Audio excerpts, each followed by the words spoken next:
Cheers. There. So you're a Leo baby too? Yep. Is it the 12th? 12th of August. We could celebrate together, really, because What are you? 19th of August. Oh, really? Yeah, I'm 61 though. Not 1961. Yeah, 63. 1963. Oh, you're a young pup. Yeah, so... Come on. So Lisa's 15th of August, Yeah. 63. Another So Leo. we're 3 days apart. Our daughter's 10th of August. Wow, that's incredible. And my brother-in-law's the 12th as well. There you go, mate. I didn't forget you this time. He always claims I forget him. We won't Sorry, forget. Nick, I didn't forget you. Yeah. So you were you're a lieutenant and then a major in the Army? Yeah, I was a lieutenant, Yeah. captain, major, left in 1993, Okay. the end of 93.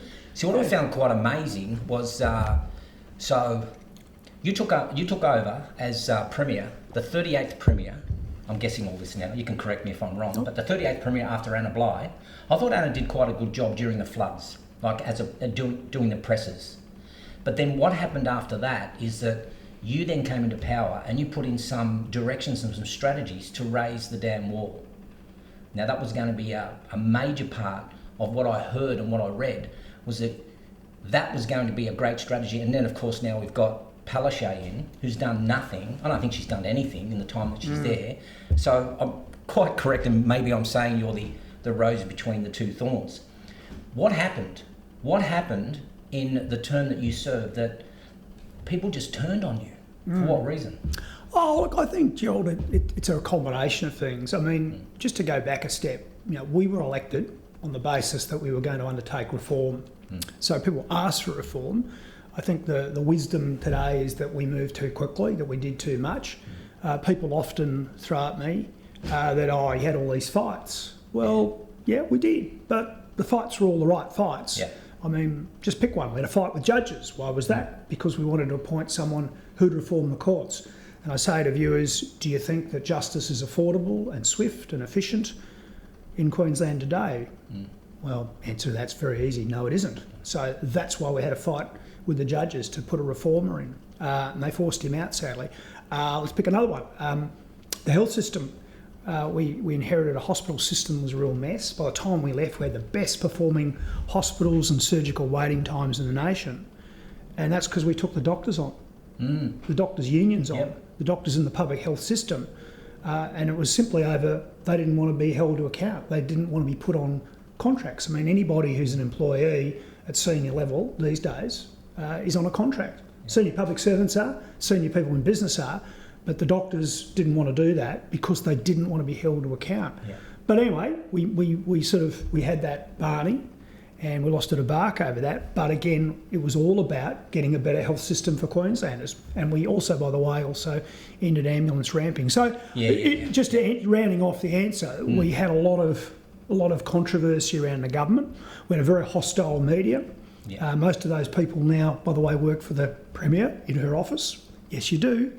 Yeah, we do. Yes, you do. Yeah. And they've been loyal supporters of the Premier, I suppose, even back in those days. So, I suppose it all came to a head, and we lost the election in 2015, fairly narrowly as it happens. But against the huge win in 2012, of course, it's it's painted as a significant defeat.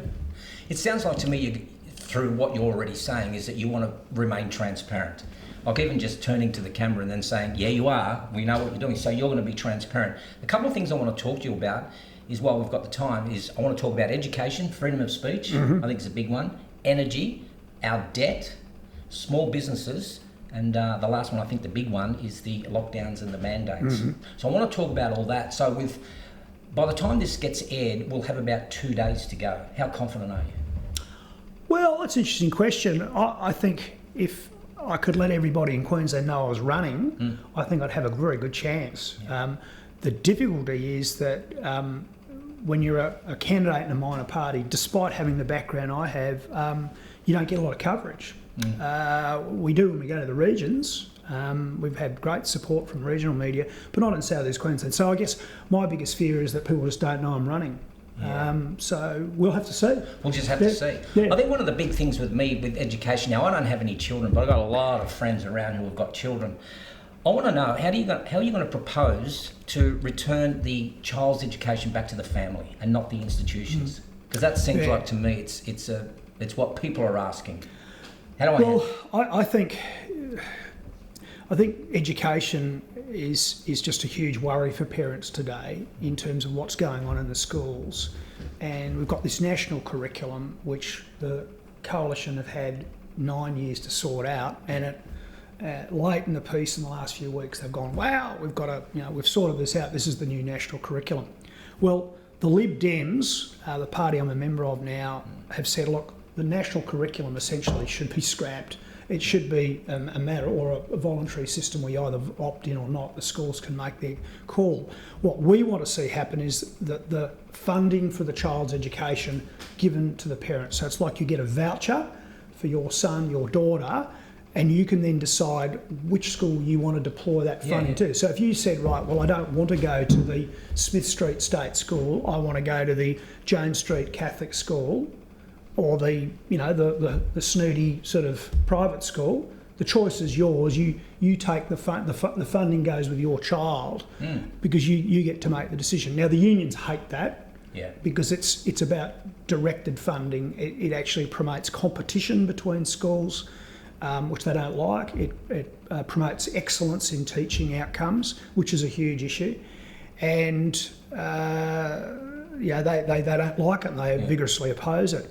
The other thing that we are big on is the idea of schools being able to be fairly autonomous. So when I was Premier, we set up a thing called independent public schools, which allowed the teachers, the principal and parents to form a school board, and also members of the community, by the way, and actually then more autonomously run that school compared to be under the direct control of, say, Education Queensland. It was very popular.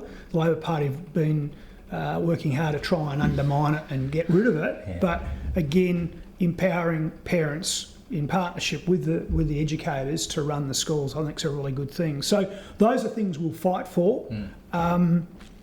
I guess we're really concerned though about some of the stuff that's in the curriculum. I don't know why people are being taught about, gender. I don't know why kids need to be turned into eco-warriors. I think all those sort of things are quite superfluous. Let's get back to basics. And let's be very clear about producing people who can then make their own idea, come to their own conclusions about the way of the world. Yeah, absolutely. You mentioned Lib Dems, right? So we've got to be really clear with that. This time last year, in fact, I think July 2021, you were the leader of the LNP. No.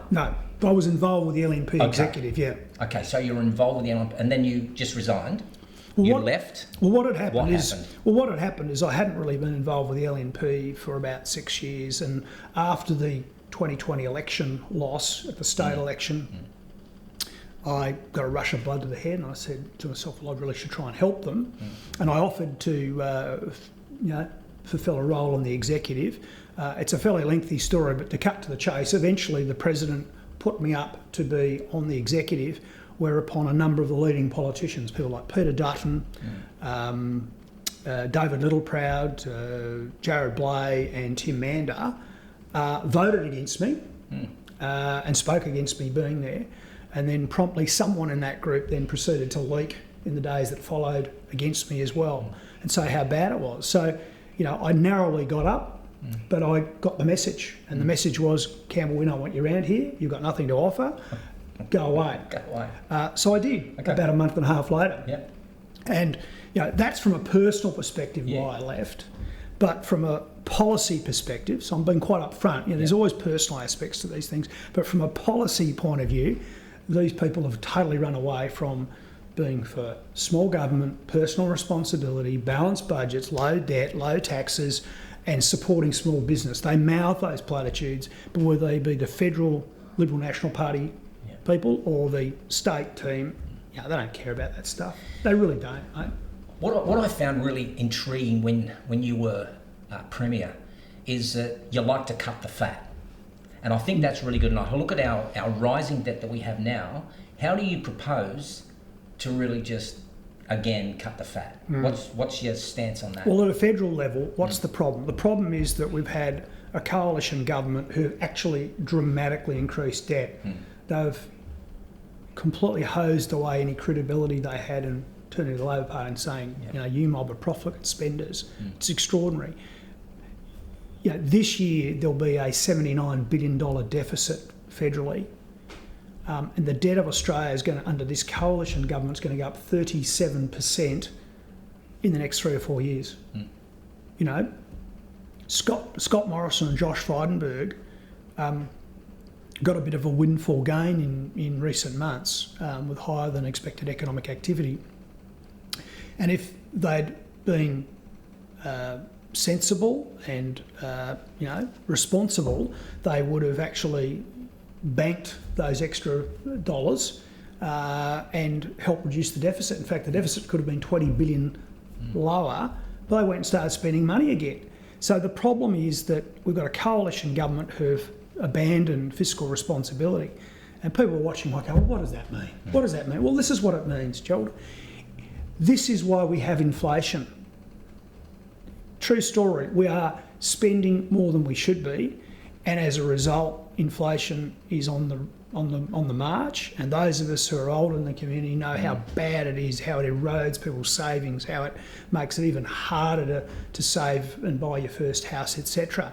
So all those people in the last 2 years, and they're usually left-wingers, carrying on about modern monetary policy that says it doesn't matter if you've got a deficit, it doesn't matter if government prints money. That's BS, mate. Yeah, total. It is total BS. Yeah. We're simply, people who lived 100 years ago would look at us and think we were a joke. Like, don't you guys get it? Don't you read history books? We were talking about education before. No, there's a whole lot of people who don't read history. So you can't just print money as a government, even as a sovereign government. It doesn't work, and that's been thrust upon us. So we need to actually cut back on spending. The Lib Dems are proposing cuts to federal government departments other than defence, cuts to wasteful expenditure, and I just challenge anybody who says that the money's being spent wisely. There's plenty of wasteful expenditure, and really that's what we should be doing. And if we do that, we actually start to put a drag back downward on inflation, and hopefully we can pull out of this power dive. But at the moment, with both the coalition and Labor going the same way, it's pretty bleak. So one of our national broadcasters, the ABC, every time I look around, I just see a whole bunch of left-leaning people that are not giving anyone else a chance, unless you're going to decide on that side. What are we going to do to simplify that? Like that for me is, I just see the tax dollars, what I'm looking at. I don't want them in. I don't want ABC to represent, but it's not my voice, it's not my ABC. No, it's not my voice as well. Us older blokes, we look at the ABC and we Speaking about inflation, when you were talking about that, do you remember the time it was at 17%? Oh, yes. Oh, yeah. Well, when Lisa and I were buying our first home, we bought a year after those interest rates, so we were borrowing at 15.5%. It was extraordinary. And, yes, house prices were lower, but I tell you what, the penalty for not putting those extra dollars in to your loan account, that interest really added up. Yeah. But in terms of the ABC, our policy is that they should actually be required to raise their own funding from advertisements or a subscription model. So essentially we're saying government funding should be removed ultimately. And, again, I've got to have a go at the coalition. We know the Labor Party's position is going to be to give them more money. After years about bleating about the ABC, people like James McGrath, one of my opponents for the Senate, what do the coalition do in the last few months? They give them another $3 billion. It's just beyond a joke. Now, I've done a lot of work for... Try this, actually. We're talking about wasteful expenditure. Try this. Okay. I have worked for Sky News, News Corp for some years as a contractor prior to standing as a candidate. And I compare the way Sky News will run an outdoor broadcast, say Paul Murray's pub test, versus the way the ABC run Q&A. Well, I can tell you now, it's chalk and cheese. The ABC, you've got, they've got two makeup people, whereas, the Paul Paul Murray doesn't Murray wear- has won. He doesn't wear makeup, does he? and and it goes on from there. And the crew's vastly smaller. The technology and the equipment that they cart around, far smaller. And yet somehow, curiously, Sky managed to produce a really good product. Interesting, isn't it? A really good product. Yeah. How do they do that? Yeah. Do we have a makeup artist here today? No, I don't think we do. I don't know how that works. I'm But not too sure. maybe we need one. Maybe Maybe that's the folks the thing. at home are going, my God, I wish they had a makeup What artist. happened to him? I didn't realise we he had just so many. put our head in the noose there, mate. Didn't realise he had so many Have wrinkles. another sip. whiskey. Yeah. Cheers on that. I'm really interested while I take this. I'm a small business operator. As am I. And welcome again. So here we are. In the last 2 years, I have seen the deterioration of small businesses. We only have to go for a walk around here and we can start to see how many for lease signs there are. Let's go on to the Queen Street Mall, for lease, everything's for lease. What do you propose there? How are you going to help out the little man like us? Well, so I come from this background of being in small business, and for me it's pretty clear what needs to happen. We need a lower tax rate for small business and indeed larger business. So we're proposing a 20% tax rate for all business, down from the current 25 cents in the dollar. More importantly though, if I'm in the Senate, I'll be relentless at attacking moves to increase regulation and red tape. Now look, the moment I hear a politician saying that, normally I'm like people watching, I roll my eyes. Yeah. But as Premier, that's what I did. I did go after red tape, and we got rid of a lot of it. When Abbott was first Prime Minister, they had a policy where they were going to sort of remove regulation for every new one that came in, or a number of regulations for every new one that came in. But they gave up on that. It needs to be pursued. We need to get really real about what does it mean to form a company. The idea of having a company was a risk mitigation thing that was developed hundreds of years ago, so that people could undertake with confidence risky business ventures. We've lost that philosophy. We've got regulators now who want to go after company directors far too often for simply, basically stuffing it up. That's ridiculous. Being negligent, engaging in fraud, ripping people off, fine, breaking the law, but inherently business is risky, and it to fail in business shouldn't be a criminal offence. Similarly, how many times have we heard politicians go on, have a go, set up your own company, employ people, but almost the next breath, Gerald, they'll go, if someone gets hurt, someone gets killed, put you away, So it's that sort of, Australia's got to work out what it wants. We can employ more people. We can have a better, vibrant business community in this country, but we have to get real about what the priorities are. And we've got to get the ATO and ASIC and APRA and all sorts of regulators off the backs of business. I mean, I work in financial services, and we create financial products and basically allow people to buy commercial property. But we have watched with dismay about what Frydenberg and Morrison have done to financial advisors. Well, try this. There was the Home Royal Commission into the banks. It's like the banks got off scot-free. The people who got on the neck were finance brokers and financial advisors. So we now have a situation with the new regulation introduced by Frydenberg and Morrison where thousands of financial advisors have left the sector. They're just not there anymore. And financial advice for the people who need it, being the mum and dad investors, it's now prohibitive. Red tape and bureaucracy can really hurt people. So again, if people need and want financial advice today, and they're small time investors, they can't afford it, thanks to what this government's done. So that's just an example of how, a Royal Commission with a judge who didn't understand the commercial reality has gone so far off the rails, and stupidity by our leading politicians. Jane Hume, Senator Jane Hume as well, she stands to account for this.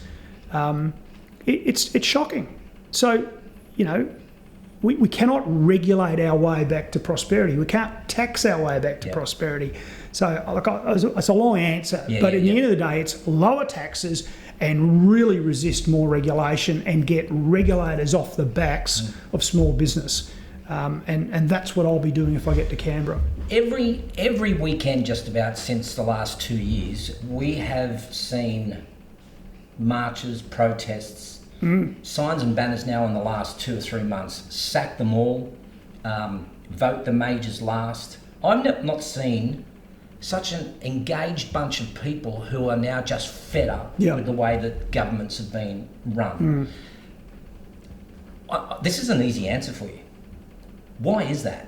What can you put it down to? Why so many people are now just marching in the streets and saying, "Give us back our freedoms"? Maybe that's the answer. Well, there are a lot of people, but I guess over the last few months, I've sort of also been a bit concerned that there are so many who haven't been marching. I don't know if that makes sense. Now, I don't know if that makes sense, and some people might sort of not agree with that. But it's like this, that the last 2 years have been incredibly destructive to this country, to children's education, to people's mental health, to people's livelihoods in hospitality and tourism and the like. And we have not all been in this together, and that's why people are marching. And then there's the issue about bodily autonomy. People shouldn't have to have a vaccination to participate in society or even earn a living, whereas we've got a Prime Minister and state premiers who have essentially forced them to do so. So that's why people are cranky. But I wish more people were cranky. I think there's courageous, well-motivated people who've taken a stand. I wish more Australians had got on and understood and backed them. In many cases, we've seen that they've been subject to vilification from their fellow Australians, treated as anti-vaxxers or nutcases. But they're not. They're actually standing up for our freedom. Because if you have a look anywhere, I mean, I'm big on this freedom of speech. You should be allowed to say what you want to say without any recourse, providing that you're going to incite any violence. Yeah, so that's my line too. That's your line too. Okay, where it comes to the violence part, I think we both draw the line there.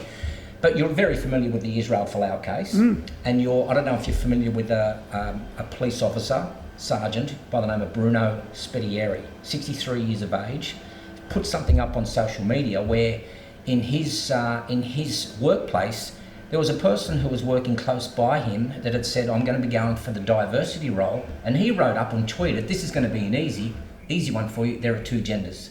So now he's been held to account. He's now put in front of the Professional Standards Commission because he said something out of his workplace. But then again, what's happened, it's deteriorated our freedom of speech. We can't say what we want to say. And if we're talking about the mainstream media or the legacy media, however we want to call them, they're not giving us, the person like you and I, an opportunity to show the people, the real people, what I call the real people, the hardworking middle class and the small business people, an opportunity to have their voice. So what's your viewpoint when it comes to this legacy media wanting to cancel culture, cancel anyone that speaks opposing to what their narrative is?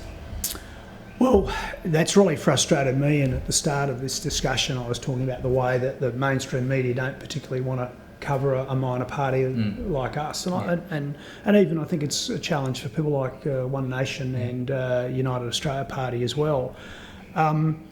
So I think one of the biggest things, probably to focus more on what we can do, we need to engage with journalists. And how do you do that? Well, people need to get on these platforms like, Twitter, for example. It's a big one for the media. And actually let the journalists know there are other points of view, because they tend to see only left-wing points of view, and they think that Twitter somehow reflects what the quiet Australians are thinking. So if people were to engage more like that on social media and actually tweet at, Joe Blow from whatever network it is, and say, no, hang on, that would be an important bit of pushback. Another thing is for people to, literally write letters to the editor, emails to the editor, or ring the TV station, whether it be commercial or the ABC, and push back. That's what we need to do, because I think the media live in a bit of a bubble and they don't get what the mainstream are thinking. And that's why they were so surprised in 2019 when Morrison won. Yeah. So, you know, I on the issue of people not being able to speak freely, you know, that's particularly worrying. Well, Alan Jones is a great example of that, isn't he? I mean, there he is, you know, the number one broadcaster right across Australia. And of course, because of his stance and because of his viewpoints, is that he now gets taken off. And then all of a sudden, also with Sky. Then with Sky, and then got removed from Sky. So we get now people who are the independent media. You get a person like Avi Yemeni, you know, who has to go out and show us on YouTube or Twitter or his own, you know, media company with Rebel Media. I'm just getting to the stage where I'm thinking, is there really an out to this? Do you think it's so entrenched because these journalists don't want to jeopardise their position? They got this cushy role to be able to stay left and not be able to speak their mind, because I wonder if some of them would love to be able to go, I'd like to hear what Campbell has to say. Well, they're eroding the business model, and I think, you know, that's why I approached my answer in the way that I did. It's up to us, because there are a large number of quiet Australians out there who have a different view, but the journalists aren't hearing it, and we have to mobilise to let them know. Otherwise, you know, things like your podcast and other podcasts, things, you know, you talked about Avi before. You know, Alan Jones is now broadcasting via his own TV network. You know, you can just go on. You know, that's completely undermining, you know, their business model. I remember years ago talking to the then editor of the Courier Mail, and he was lamenting, you know, the sort of the rise of the internet and what it was doing to their, you know, financial model, I'd call it that. And I said, well, you know, I have a view, and I didn't know about all the things that were going to happen. This is 15 years ago. And I said, look, well, I have a view that at the end of the day, there will be, there's a value proposition for quality journalism. You know, that if you read that masthead online or you tune into that channel, it will be impartial, well-researched, well thought through examination of the issues in front of the community, and it won't be baloney. And I think there's a place for that, and people will pay for that. Sadly, I don't think they've got that. I think the Australian newspaper does. That's showing how it can work. But as for news on you know, 7, 9 and 10, it's going to get on. I don't know if there's an out in that. One of the things I think before we wrap this up and drink this fine whiskey here is this whole mandate and lockdowns. Now it's great stuff, isn't it, mate? It's great stuff. We need more. You reckon we need more? We should be tougher next time, shouldn't we? Oh my God! How can we sit so close next to each other? I know. It's just so have you incredible. been vaccinated? Oh, have you got your papers? Have you got your papers? I should have shown you my vaccination, but I'll just pull them out now. That is incredible. I think a mate of mine, and so we went. I'm just thinking about Zali Stegel the other day. Did you see that? Yeah. Have you been back? Oh, yeah. What a sort of performance. It's a mess, isn't it? I think it was 3 hours before the mandates were actually lifted, where you didn't have to show your papers. A mate of mine and myself were at Stanthorpe, and we just wanted to go for a beer. 3 hours to go, so it's 10 o'clock, 1 a.m, it was going to lift the mandate. Yeah. Okay, all good. Walked into the bar, first question, g'day guys, how you all going? What can I get you? It was, you got your vaccine status there? So people, I think, are fed up now with the lockdowns, with the mandates. I know the person that you're speaking to. And why 1 a.m? Yeah, why 1? Because why not 1 a.m. Campbell, the previous week? The virus knows. What about 6 o'clock? The virus knows. Shrove Tuesday. The virus knows. It's very clever, and it knows borders too. Come on, let's stick to the science, Gerald. No, come on. Science. No, the borders know. The borders know that if you're in New South Wales, and they'll come and get you. Exactly. They'll run after you. They're coming to get you now. So I think we can just like this all day. Can I say this on your podcast? It's a load of crap. Anything. Wow. It has been a load of crap. It really has. But look, the Lib Dems have been implacably opposed to all this nonsense for a long, long time. Yeah. And even before I joined them, probably about June, July 2020, I started calling this stuff out. It's without logic, it's arbitrary, it's political, it changes, it's illogical. The stuff's gone on and on. I mean, the one I like to use as an example is in the first year of COVID, 2020, you didn't have to wear a mask on an aeroplane or wear a mask in an Australian airport. So I went to Rockhampton in December 2020 for a business trip, no problems. Following March, I went on another business trip down to Tasmania, had to wear a mask at the airport. And we continue to wear masks now when the risks are well known, the community's been vaccinated. I mean, like, you know, what is wrong with Scott Morrison and the state premiers? Why don't you, like, how long does this performance have to go on, guys and I think girls? it's a performance. Like, it is a performance. It is rubbish. Show. And it's, you know, we've already talked about it's wrong to insist that people get vaccinated. I believe that there are serious side effects for some individuals with these vaccines. My own wife has had some issues. Compared to some people's problems, they're quite minor, nothing to get too concerned about. But I just make the point that, I'm sure there have been problems for people, and they can't be ignored. And yet we've got people parroting, effective and safe. I mean, we ultimately believe there needs to be a royal commission into all this, the way that it was handled, the vaccines, the whole thing. Why don't we do a deal with a company, Pfizer? Yes, do you go to the US government's website, and Pfizer, in the last 12 or so years, has been convicted of malpractice, and has been fined billions of dollars. Billions. And how is it that we as a country just do a deal with them, and we don't know the details of the deal? I mean, I want to ask you about that. When I was Premier, if I had done a deal with a company that essentially were a convicted corporate criminal, there would have been one or two questions asked. Yeah.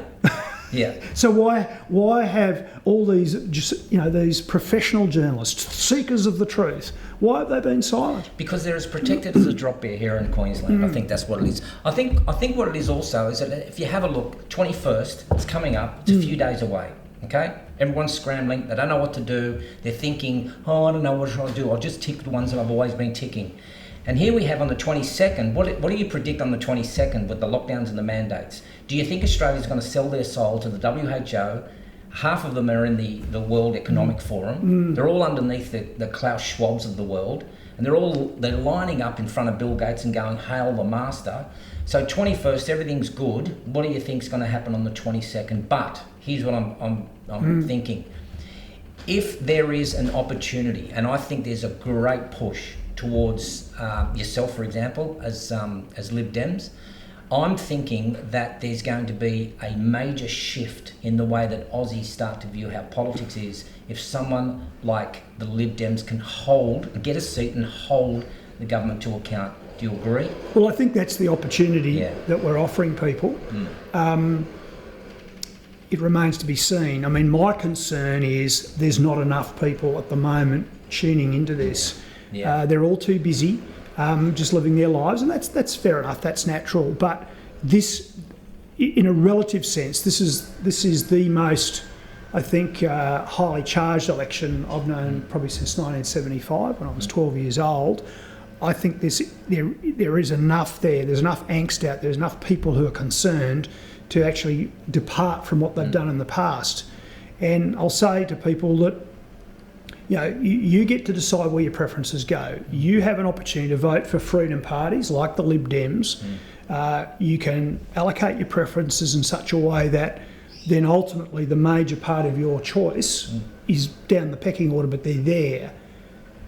And you can do the same thing in the Senate. And the benefit of doing that is if everyone did that, that's the best chance we've got of getting change. Because, Gerald, what we need to get a whole lot of the political hacks out of the system, and we need people who actually have come from all walks of life, who want to make a difference, who are prepared to stand up and have a go. That's what we need. I mean, I don't want a Labor government, of course. I mean, I don't want a Labor government, but I can tell you now there's a whole lot of people in the Liberal or Liberal National Party that if the coalition are going to lose on the weekend, I hope we see the end of them. So that's because I would like to see them replaced by people, men and women of substance who want to make a difference.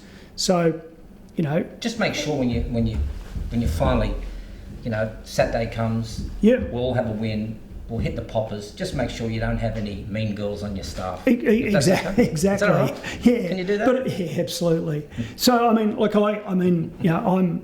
someone who's been, I've been in the army. I've been in business.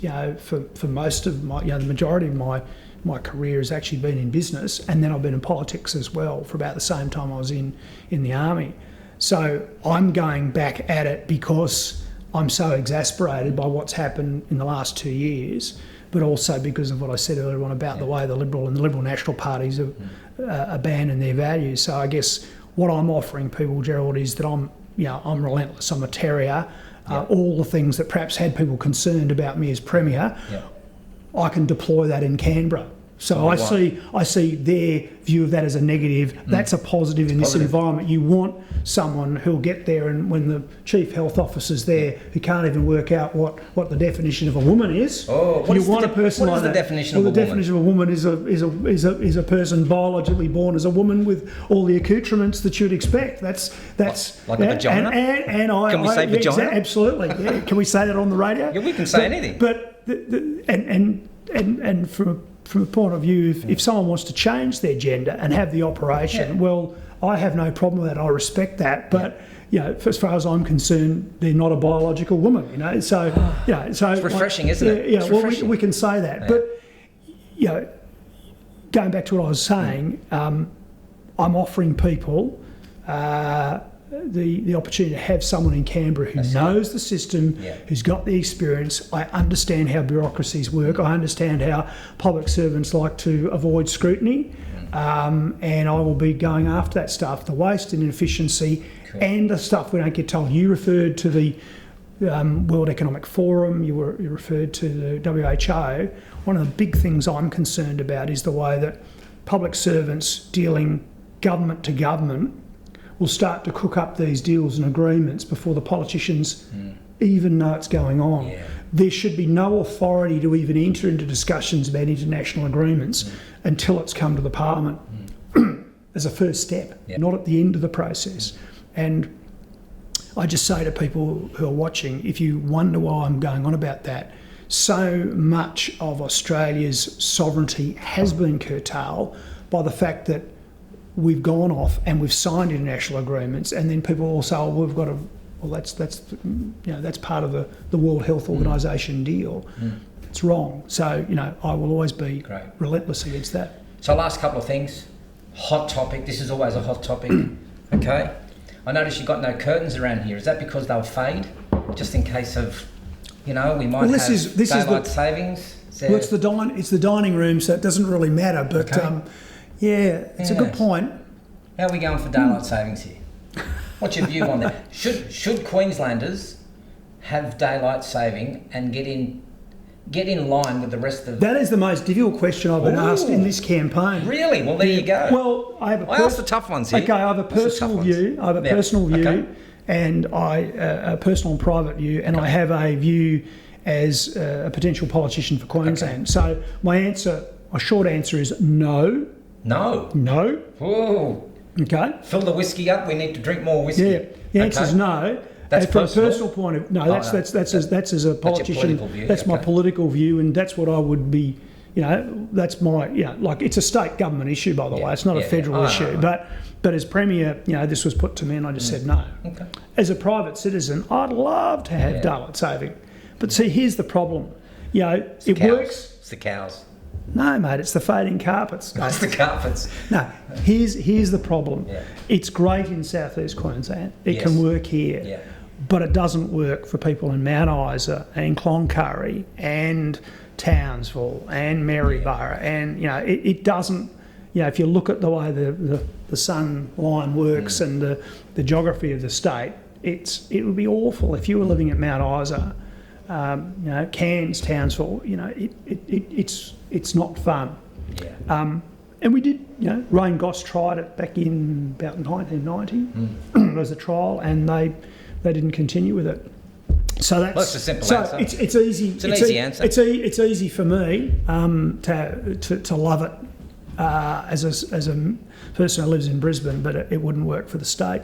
And you know what? I'll give you an alternative. Give me one. Why don't the rest of Australia get on board Get with us, aligned. mate? No, why don't they line up with us? Yeah. You know? Be like China, just have one time zone. Well, Why don't we just have a Queensland if we were time zone? religious about this, you know, this is God's own time we're using. They're the ones who've departed That's right, from they the have. natural order of things. You know, you're absolutely right. And I have used that argument. Somehow Yeah. it doesn't work. I don't know. Well, Why somehow. not? Mate, I've got the tough questions here, and the last couple of questions. Well, and just for the record, we've only had one scotch, okay? One? Yes, only one. Oh, we'll Only stick on one. that. We have to go soon because I've seen his bar and it's a big bar. Look, I've got the tough questions here. I just want you to give me your preference on this, AFL or NRL. Oh, gee whiz. It's not that hard. Oh, no, well, it is. It is. I like both. And I don't Why? understand. Well, I do. I grew up as an army brat in all these different This is places. supposed to be A or B answer. So no. Spoken like a true politician. No. I grew up in Western Sydney. Yeah. So I played okay. rugby league. Yeah. And then I moved to Tasmania, so I played soccer. And anyway, so I've had a very confused upbringing. But Tasmania AFL was king. Okay. You see, so I enjoy both. All right, so Yeah, but if you lock it in, Eddie. Which one? well, NRL, I'll support the Brisbane Broncos, and Okay. AFL are the Brisbane Lions. Okay. It's simple as that. I'm totally astride the barbed wire fence. As long as it's a pillow-shaped ball, maybe. Whatever. Whatever. Yeah. But I know nothing about sport, really. Okay. Yeah, I've said that before, Gerald. The beach or the snow? Oh, See, tough here. Tough. Oh, that's the tough ones, hey? it depends on the season, mate. Probably the beach. Okay. The beach. Yeah. Camping or a luxury hotel? Again, it just all depends. Oh, yeah. Oh, probably camping. Okay. It's the choices that you have. Yeah. Would you rather... This is like a psych interview. It is Do I a get- psych because- Are you going to sort of do a personality it's- profile? I've already got it. It's a printout coming out Too after this. unstable, even for military service. That's why. That's the reason that we'll be voting for you. Car or motorbike? Car, come on. Car. Yeah, I'm sorry, mate. Yeah. No, I look on with horror. I work with tech companies as well. Yeah, And there's a young bloke who insists on riding a motorbike around, and I'm trying to stop him. Don't stop us. Yes. All right. Okay. Do you like the old-fashioned newspaper, or you like your tablet? Oh, I much prefer newspaper in front of me. Although we all use the the devices. Yeah. The last one. Yep. Beer or whiskey? Oh, whiskey. Yeah. Whiskey. Yeah, whiskey. Okay. Yeah. I always wanted to say this. I've always wanted to say this because your name is Campbell Kevin Thomas Newman. Has anyone ever said? I bet you everyone said this. Hello, Newman. It's been done. Really? Yes. Oh, Who? yeah. Who we said did it? it at our launch a few weeks Did ago. you? Yeah, they had people going, come hello, on. Newman, as I walked Hello, in. Newman. Yeah. By the way, Tell me. there is another Campbell Newman in Queensland. No. Yep. Yeah.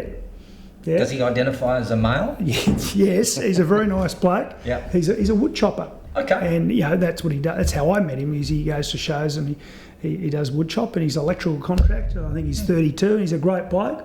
And but how terrible to be Campbell Newman Another one. Hey? There's not too in many. this state. There's not too many Can you Gerald imagine? Pauschmanns around. And he doesn't even get danger money for it. Oh, true.